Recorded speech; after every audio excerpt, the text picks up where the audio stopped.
טוב, הורדתי את מפלס המים לגובה 20 סנטים בערך, 20-25 סנטים מקסימום. הוצאתי פילטר לפי המלצתו של ירון.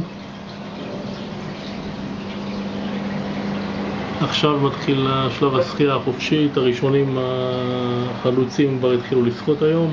אני מתאר לעצמי שבמהלך היום ישחו גם השאר, אם ההורים יאפשרו להם. כאן ניתן לראות איך האבא תופס את הסוררים ומחזיר אותם תכף לקרונוס.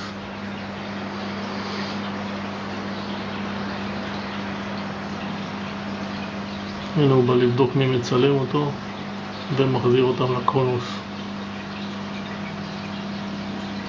בשום פנים ואופן הם לא מאפשרים לקטנים להישאר עליהם.